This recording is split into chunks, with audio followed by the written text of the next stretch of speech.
the post-college opportunity is getting bigger and better than ever. And one of the architects of those post-college opportunities going to join us now. Kim Ng, who has been around the sport of baseball, now the sport of softball, joining us here on Flow College. Kim, it's so great to talk to you at such an exciting time for our sport. The draft, a wild success, so much fun. The AUSL season is nearly here this summer. You guys have to be all pretty fired up. Totally fired up. Totally fired up. The inaugural draft we thought went great. The production was awesome. Our head coaches and general managers, I thought they did great, and it looked great on TV. So we were really happy with it. And now I'm here at Mary Nutter, coming and specking out some of the talent for future years. So this has been a great weekend for me here. That's exactly where I was about to go. You've done a great job of scouting talent at the Major League Baseball level. Now you do it here in softball. Always with eyes to the Olympics as well, when a lot of these players will be the exact right age. Is there anyone that's kind of stood out to you so far here in the early going as we wrap up this Mary Nutter Collegiate Classic? Boy, there's so many good names out here. Hard to narrow it down, but I think you're absolutely right in terms of 2028. We're just looking to, bring that gold back to the U.S. here on U.S. soil. So, as we at AUSL prepare to launch, I think it's, we've also got our eye on, hey, Coach, how you doing? Sorry, that was me saying hi to Stacy Newman, who was one of our head coaches in the AUSL. So really excited at AUSL. I can tell you the first weekend I was on the job and I walked into the ballpark. I saw Chris Sebrin, who's the Chief Development Officer of USA Softball, and we've known each other for a number of years, and I said, how many athletes do you have here? He said about 20. So I took that as a really great sign that, we've got all the right players in the AUSL, and really, really excited about 2028 as we help train these athletes to bring that gold back. I saw Stacey Newman talking to Amanda Lorenz, and it was a very friendly conversation because they were talking college softball, but they're both also getting ready to compete when the AUSL season rolls around. Tell us how different it's going to look, Kim, as we get ready for this transition into the AUSL. So many of us watched AUX and the initial Athletes Unlimited, but now it takes on a new life here come this summer.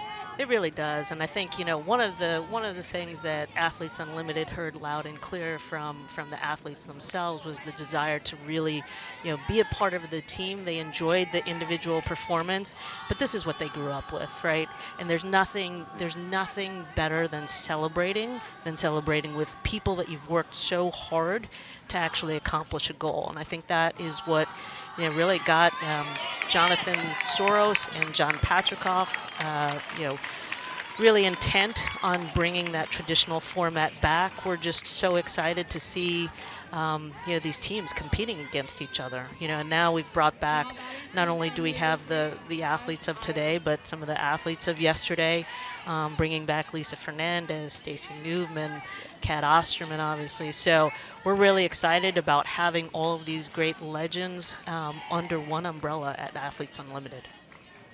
It's going to be an incredible season starting this summer, and like you mentioned, full length this time, which is going to be really, really fun to watch. Kim, I'm Florida man by birth, so I have to ask you, as the GM who signed Sandy Alcantara to a long-term contract, brought Jesus Luzardo down to Miami, and acquired both Berger and Bell, who were outstanding and guided the Marlins to the playoffs. So there's a little resume in case anyone who does not know what this woman accomplished with the Miami Marlins. Do you have any thoughts on the team as they currently sit? Well, not quite the team that we had put together in 23. You also remember Louis Arise, who won batting titles both in the American League and then in the National League with us. But that was a tremendous group of guys. Unfortunately, they got off to a bad start. Had a lot of injuries. And subsequently lost 100 games. So, definitely not the team that we had put together. Skip Schumacher and I and that whole staff, working with an incredibly, talented bunch of guys. But that's just the way it rolls. I can tell you that my time in Miami, I had a great time, and it culminating in us getting to the playoffs. Couldn't have asked for more than that in 23. No question about it. It was a fun ride as that team made the postseason. One last question for you, Kim. We'll let you go. With this being the center of the softball universe this weekend, with so many great coaches, teams, players, in your eyes, from the professional side, what does this tournament, what does the Mary Nutter Collegiate Classic mean to the sport? Oh my goodness.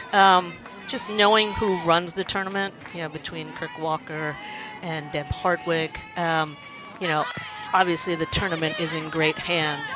And then when I come out here and I see the caliber, the quality of these athletes, this is as good as it gets for collegiate softball. And, like I said, I'm sure that we are, looking at the future professional players and future Olympians here as well. So it's just so exciting for the sport in general.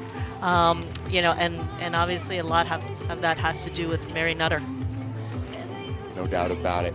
All right, Kim, we're going to let you get back to scouting out these future Olympians. Thanks for joining us. Really great to have you here on Flow. All right, guys, take care. Thank you. Kim Ng, the former GM of the Miami Marlins, and now the senior advisor with the AUSL getting started up right this summer. A quick pause here. We still sit at level mid-second.